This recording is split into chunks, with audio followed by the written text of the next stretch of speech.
should rise in love. ये झूठ बोल रहा है।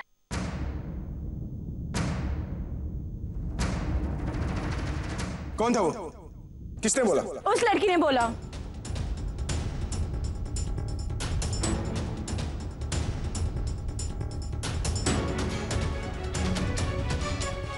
फैन है क्या? लगती तो नहीं है sir. Journalist? No sir. PR team से? नहीं सर। तो फिर एलियन है क्या? एक्सक्यूज मी, तुम्हारी प्रॉब्लम क्या है? मुझे झूठ से प्रॉब्लम है। तुम इन सबसे सरासर झूठ बोल रहे हो क्योंकि तुम खुद प्यार पर बिलीव नहीं करते। Happy love? There is nothing happy about love. सच ये है कि दर्द के सिवाय और कुछ हासिल नहीं होता प्यार में। तुम जैसे लोग प्यार को सपना बनाकर बेचते हैं और ये लोग खरीदते हैं,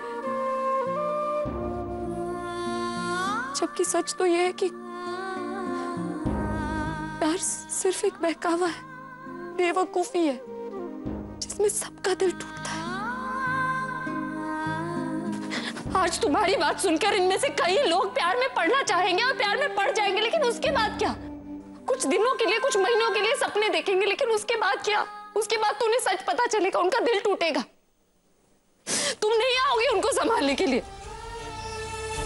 ये लोग तुम पर भरोसा करना चाहते हैं, प्यार पर भरोसा करना चाहते हो और तुम इनके भरोसे से खेलते हो। किस लिए? क्यों करते हो ऐसा? सिर्फ एक एल्बम बेचने के लिए? एक एल्बम बेचना तुम्हारे लिए इतना जरूरी है कि उसके लिए तुम लोगों के इमोशंस के साथ खेलोगे? शर्म आनी चाहिए तुम। जल्दी से इसको बाहर निकालो सिक्योरिटी। प्यार झूठ होता है, तुम झूठ बेच रहे हो।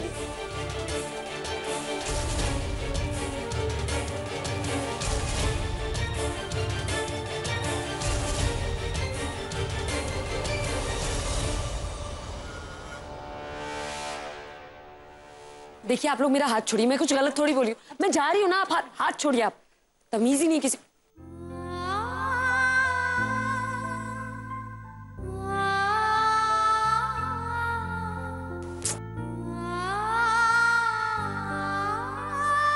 गॉड, मुझे ये क्या हो गया था अचानक? मैं सबके सामने ऐसे रॉकस्टार, मैं rockstar. Love love happy love love love happy love happy love. सुन, मैंने सुना प्रमोशन में कुछ प्रॉब्लम हुआ है। अरे नहीं यार पूरब, पहली बार किसी प्रमोशन में मजा आया। अरे पर हुआ क्या? कोई लड़की थी, बहुत भड़की हुई थी मेरे पे। मैंने उसे पहले भी कहीं देखा है लेकिन याद नहीं आ रहा है कहाँ, पर बहुत सही थी। She was fab यार, सिर्फ पैसों के बारे में सोचती थी। उसने सबके सामने कह दिया कि प्यार मेरे लिए सिर्फ बेचने और खरीदने की चीज है, और इसके बावजूद सारी लड़कियां मुझे सपोर्ट कर रही थी। यार अक्ल नहीं है लड़कियों में। But she, वो एकदम सही थी यार। कुछ देर और रुकती ना तो मैं उसे जॉब ऑफर कर देता, पैसे बचाने में काम आती। वो अभी ना, उस दिन रात को भी प्रॉब्लम उस अभी में ही है। जब भी मेरे सामने आता है ना, मेरा दिमाग खराब हो जाता है और कुछ ना कुछ गड़बड़ जरूर होती है। He's so annoying. अपने रूठे पर आए रूठे यार रूठे ना। Who's my princess? पता नहीं कौन सी बेवकूफ लड़की होगी जो उस जैसे घटिया इंसान से शादी करेगी। I just hate him. I liked her. या टेढ़ी थी पर very interesting.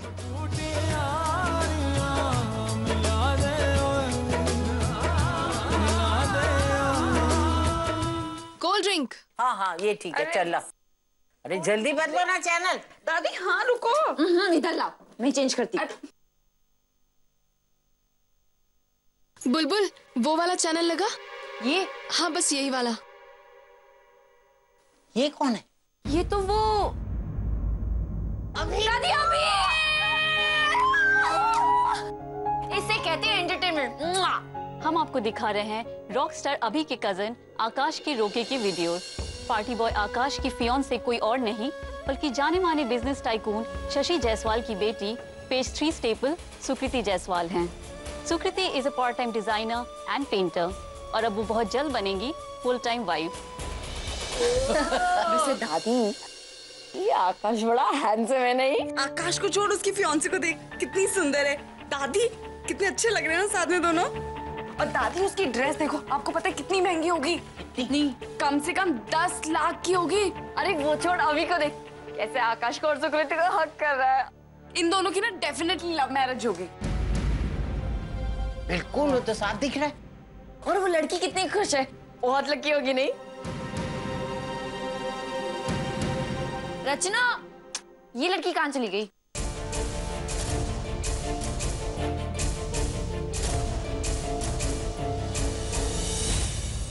You lawyer!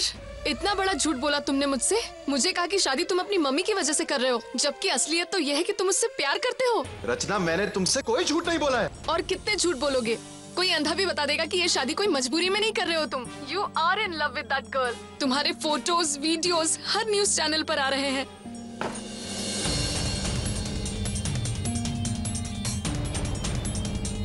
वो सब मीडिया को दिखाने के लिए चल रहा है। इनफ!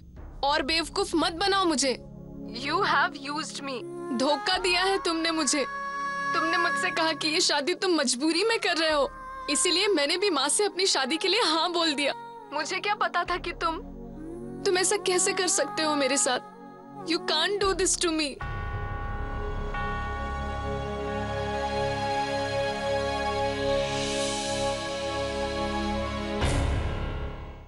क्या हुआ बेटा? उसी का फोन था?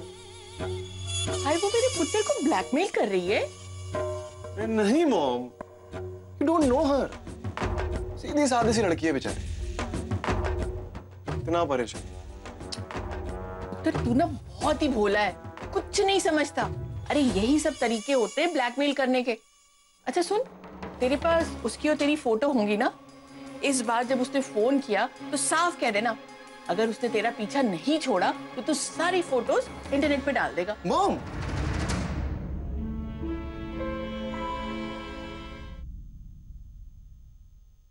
प्रज्ञा सुन, वो जानकी ने सुरेश को खाना पकड़ा दिया।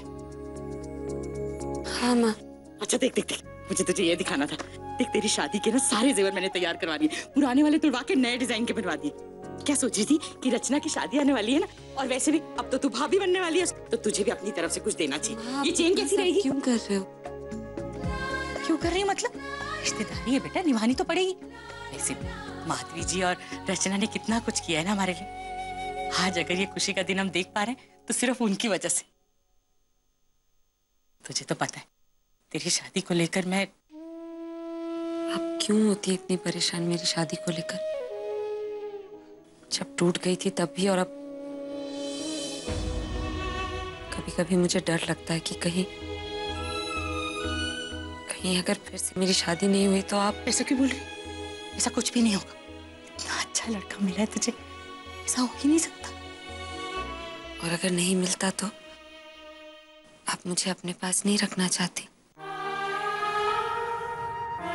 परछाई है तू मेरी। 9 महीने पेट में रखा है, सबसे पुराना रिश्ता है तेरे साथ।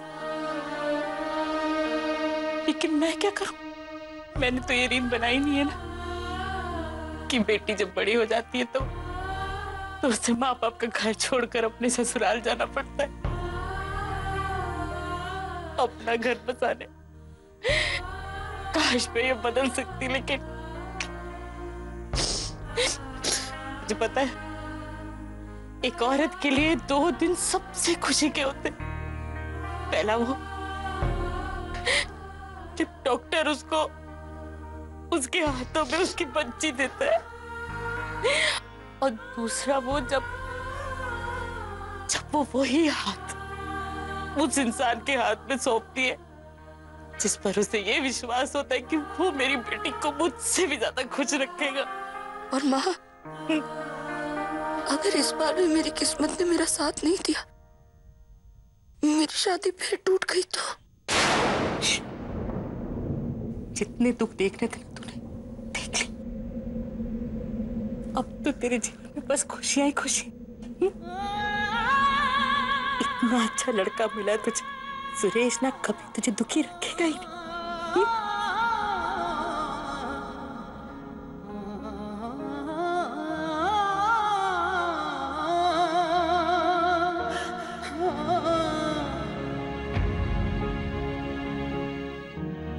सरला की बच्ची, कहाँ है तू? हाँ बीजी, इधर आना। आ रही हो बीजी। तूने खाना खा लिया? हाँ माँ। हाँ ठीक है। दी, मुझे तुझसे कुछ जरूरी बात करनी है। हाँ बोल। मैंने ना अभी अभी रचना को किसी से बात करते हुए सुना। थोड़ी अपसेट साउंड कर रही थी और कह रही थी कि तुम मेरे साथ ऐसा नहीं कर सकते। कहीं ऐसा तो नहीं कि वो शादी से खुश नहीं है दी? तो तू ज्यादा सोच रही है, ऐसा कुछ नहीं। नहीं दी, फिर भी ना तो एक बार सुरेश को बताना, वो रचा से बात करेगा। पहले मैं बात करती हूँ ना, शायद ऐसा कुछ ना हो।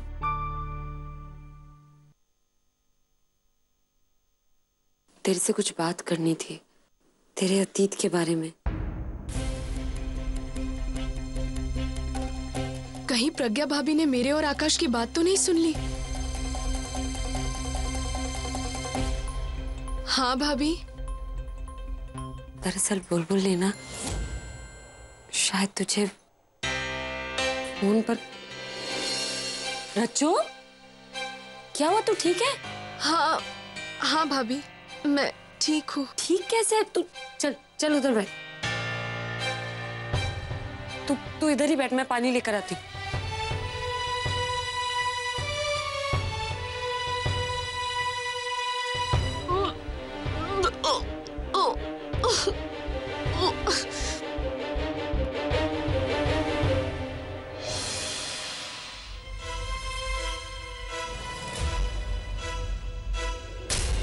तू खड़ी क्यों है? तू बैठ बैठ बैठ बैठ।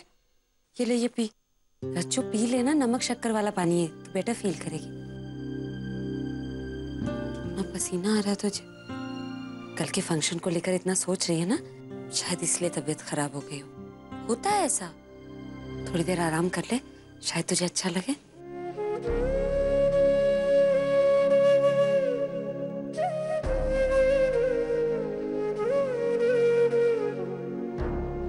सुरेश, बेटा सुरेश, अरे ये क्या? मेहंदी शुरू होने वाली है और तू अभी तक तैयार ही नहीं हो। हाँ माँ, बस वो। चल जल्दी से तैयार हो जा। एक बात सुन ले, अगर रचना की शादी में तुमने अच्छे से ध्यान नहीं दिया ना, तो मैं तेरी और प्रज्ञा की शादी में बिल्कुल ध्यान नहीं दूंगी। माँ ऐसा। बहन जी, आपको सरला दीदी बुला रही है। हाँ अभी आई। अच्छा जल्दी आना। चल अब मुंह मत लटका। तेरी और प्रज्ञा की शादी मैं धूमधाम से करूंगी, समझा? जल्दी से तैयार हो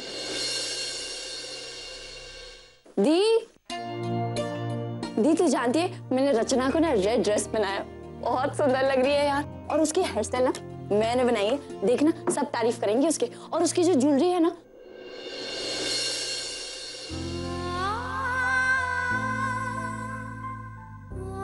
दी तू रो क्यों रही है? क्या हुआ? कुछ नहीं, वो मिस करेगी ना मुझे। कहीं लेंसेस तो नहीं पहने तूने? देखो तो। कम ऑन दी, रोना बंद कर यार। परदेश में थोड़ी ना जा रही तू, यहीं पड़ोस में तो जा रही है। और वैसे भी थी सुरेश तुझे रोज आकर गुड नाइट बोलते हैं ना खिड़की पर, वैसे मैं भी आकर तुझे गुड नाइट करूंगी।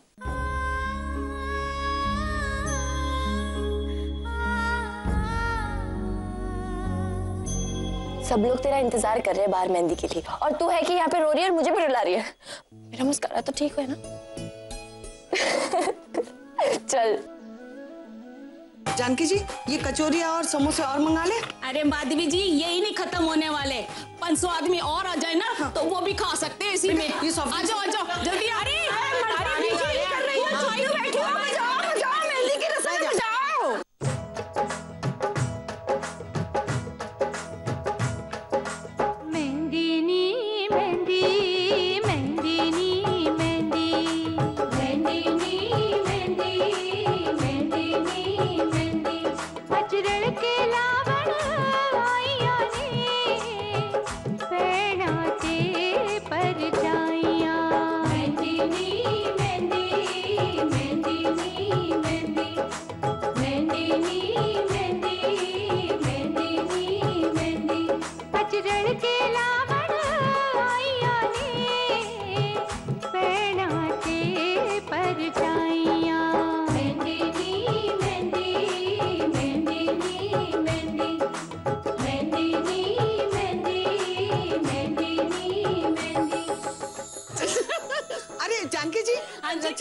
वो दिखाई नहीं दे रही है। प्रज्ञा पुत्र रचना क्यों नहीं आई? देखो लो आ गई है। आ गई। कितनी सोनी लग रही है। अच्छा रचना ओके पे बैठ। लड़के वाले निकल चुके हैं, शगुन की मेहंदी लेकर बस आते ही होंगे। माँ जी वहाँ तक तो आ गए, मैंने सुना। हाँ। माँ जी मेहंदी पहले हमारे यहाँ की लगेगी या लड़के वालों की? माधवी क्या बेवकूफों वाली बात कर रही है? अरे भाई पहले लड़के वालों की मेहंदी लगेगी, इसीलिए तो शगुन की मेहंदी कहते। माँ मैं वो बिंदी लगाना भूल गई, अभी आती हूँ मैं। क्या रचना, तेरा कुछ ना कुछ रह ही जाता। जा जाकर बिंदी लगा कर आ। हम भी चलते हैं ना। हाँ जाओ। नहीं तुम लोग बैठो, मैं आती हूँ।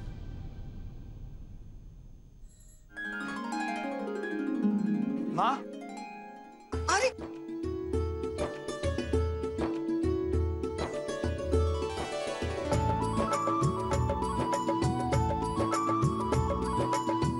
माधवी जी ये लीजिए शगुन की मेहंदी। कहाँ है हमारी बहू? अरे हाँ रचना अभी 2 मिनट में ही आ रही है। माधवी जी आज जब उसके हाथों में मेरे बेटे रोहन के नाम की मेहंदी रचेगी ना, तो आपकी रचना हमारे रंग में पूरी तरह से रंग जाएगी। बिल्कुल सही बात करी आपने। वैसे दिल से तो वो एक दूसरे के पहले ही हो चुके हैं, जैसे हमारे सुरेश और Pragya.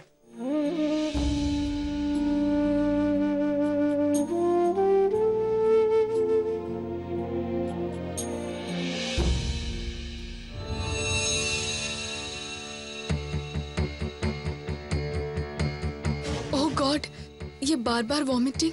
God please save me. मुझे जो डाउट हो रहा है वो प्लीज सच मत होने देना।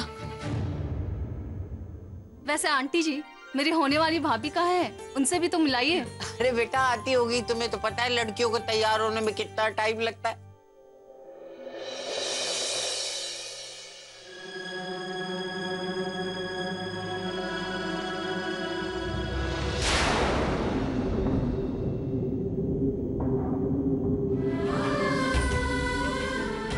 मैं प्रेग्नेंट? नहीं ये नहीं हो सकता। अब मैं सबको क्या? रचना बेटा रचना जल्दी आ।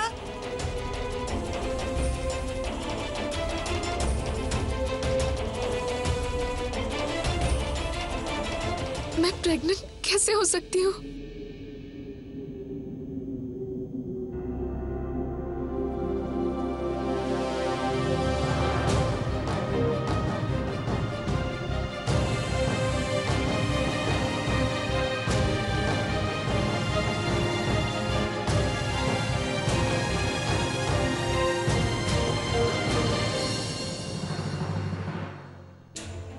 रज्जू तूने क्या कहा अभी? रज्जू क्या तू वाकई? रज्जू कुछ बोलना। रज्जू कुछ पूछ रही हूँ तुझसे, बोलना। रज्जू प्लीज।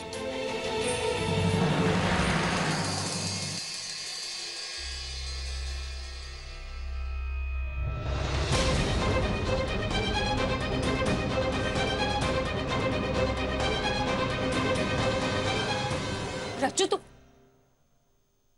अंदर चल। तू पागल है? तुझे पता है तूने क्या किया है? तूने एक बार अपने परिवार के बारे में नहीं सोचा, आंटी जी के बारे में, तेरे भैया के बारे में, वो लोग का क्या होगा? मन करना तुझे जोर पे थप्पड़। देख रज्जू आई एम सॉरी, मैं जानती हूँ कि इस वक्त मुझे तुझ पर गुस्सा नहीं करना चाहिए, लेकिन देख तुझे मुझे बताना होगा कौन है वो। अगर मुझे नहीं बताएगी तो मैं तेरी मदद कैसे करूंगी? For God's sake, रज्जू कुछ बोल।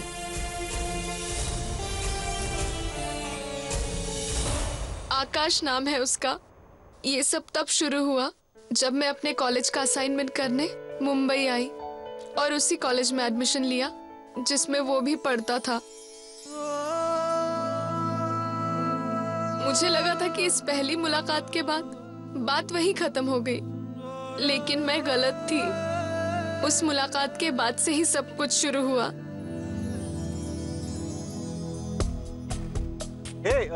लेफ्ट? पता नहीं क्यों, लेकिन मुझे भी वो अच्छा लगने लगा। उसके बाद हम रोज मिलने लगे। आई लव यू रचना। माँ मेरी शादी करवाना चाहती थी और ये बात जब मैंने उसके साथ शेयर की तो उसने भगवान को साक्षी मानकर हमने शादी कर ली। फिर मुझे किसी बात का डर नहीं रहा। मैं पूरी तरह से उसकी हो चुकी थी। पता है रचना, मैंने तुमसे शादी क्यों की है? ताकि मैं तुम्हें प्रूव कर सकूं कि मैं सिर्फ और सिर्फ तुम्हारा हूं। एंड बिलीव मी, मैं वापस आ तुम्हारी फैमिली के साथ, अपनी फैमिली के साथ, पूरी सोसाइटी के साथ तुमसे शादी करूंगा। And that's a promise. लेकिन मुझे क्या पता था कि उसके वादे भी उसी की तरह झूठे निकलेंगे।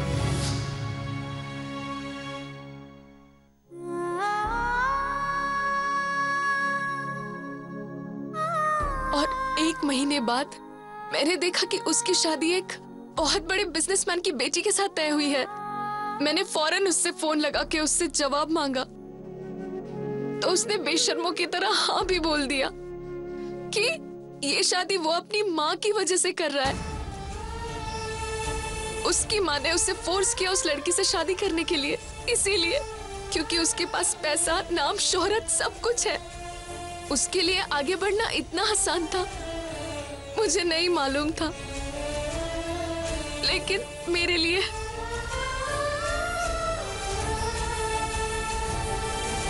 मैं क्या करूं? इतनी बड़ी बात मैं छुपा भी नहीं सकती और सबको बता भी नहीं सकती कि रचना प्रेग्नेंट है।